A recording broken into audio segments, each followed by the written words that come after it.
Hello, assalamu alaikum. Achow pi hoi da achow imde kyam distance la pe hai bdo ai dum khangan jara ke kar hai di achow pi hoi gi achow de gi kyam la pe na dum ta ngon da fn mai na dum ta hang ba se ina hai ba dum 5 minutes changi dum ni changi na hai bne du tha ja dem hoi na do huji ai sum block tor ja ke ba block tor jab ba da ne hai di adu block tor jab ba da ai se kyam la pi hai sum khangal la ke wari sa ja si Shilampen ne hogi Shilampen sida akhoi member nara panchayat nara moina akhoi lampen se sang bani na leibak tholbi ni khotpi ni na moina haida karino moina haida thet ba ko kanam thet pana te kan yung bodo kanam ga poster leibak ki do yung ne do moina akhoi da haijal bane ba leibak ti sum kaya gi la eng se de leimam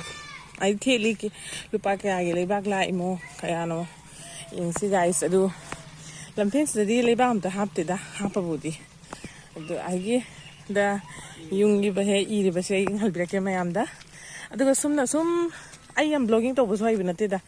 sum cha se ba sum pai se ba khoi ipi hoi se kyam la pi ing si ide I si di kaya no e mayam project net ke ni I ko do I think the paisa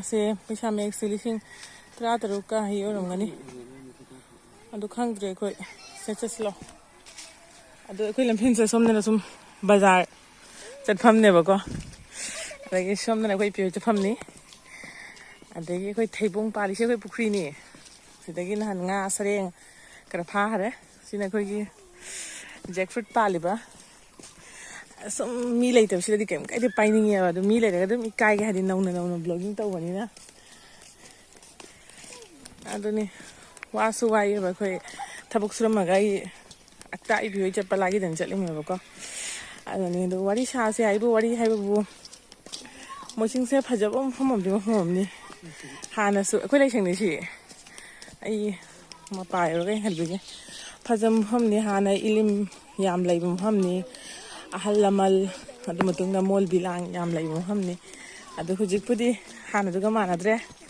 hujik ani tuni na mayam oire adu su society ngi part of society ni du kanim haninga leite do ai bi chakke ba dum aina mi khuding dum min manga changi dra changi haibse vlog sida minute kya changi ha dum u phangane ba sida im sare no im na khajale sina khoi majid ki akhoi iparonggi masjid ke si thong ni masjid budi incomplete oi lai complete oi ri duga thong si di yam phajare adum chasse ba ko adum vlog se maga ai boy si ding tarum torakane ba ko na adum sum sapase sum ing si ni vlog se gari gura dum cheli haite yam mak chen ra su dum cheli haite ya sam de is adu shehu lampen se ina mati khadam musat pane ba ko ahlam lai me ba lampen da adaina mati khadam musat pane mati khadang haidi only 1 second adman oi ni she hoi ibyo lampen jal pham si de koi chali me ba labuk ta bani gari thongai ngani blogging to rai di si labuk ne ba ko aduga election matam ni na si khoi na angang amni si khoi mani batang thoi sina ase aduga গরিব মেহনতি মানুষের জয় তাই আসুন এলাকার সার্বিক উন্নয়নের স্বার্থে আগামী কুসরামে শুক্রবার সর্বভারতীয় তৃণমূল কংগ্রেসের মনোনীত প্রার্থী Farida বড়ভূইয়াকে aduni bukki mayang sing ne iman tamali butkiam law balai akhoi pangandi butkiam law de aduni dum chassi ko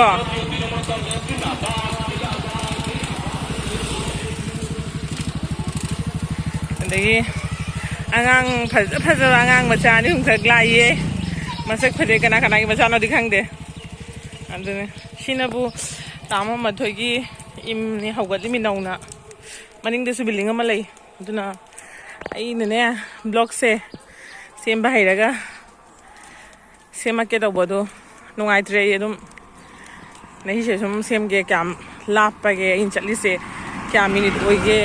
khangning na sum taw bane ba do ai chale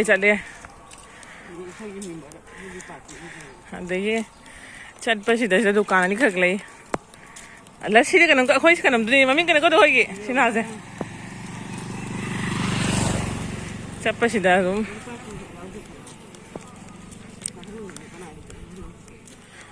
ado kana ko mami nang mami kan do kau re nang mami kan ko do ka biani se hogi kina ka kam se gi dukan ni ado ayum chatla ge ko lepa ya roi lepa de ai matam se khanga roi ba ko kam se gi dukan ni ba sum khana jun gi dukan lai sina bu masu ma hoi mai ni sina khoi no ni ya ba hangra akhoi no se chang ga ya wa ado mai ikai na so video se lau re srok sida adagi sina khoi topic ho yum ne ba ko khoi topic de topic letro anga ko ai ne mi ai se minute kya changi engi mi bi hoi dagi ini topic ho im de dagi sum hangal laga na ai akhoi bi hoi mi orani akhoi bi hoi im se minute kya changi ha se dum lok te gi dum tora ga di ha ka ne ba sum im kai sa ba gi honari ba hana ba budi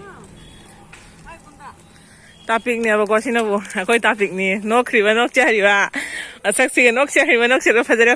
faksare adagi sire akhoi bi hoi gi im adagi sina akhoi gi pai member le pa du gi magi banner thet le sida si akhoi bi hoi im change ba ko sine ba change se tu sine ba im se sum yengo ba tu sine ba ta fi nga ko ta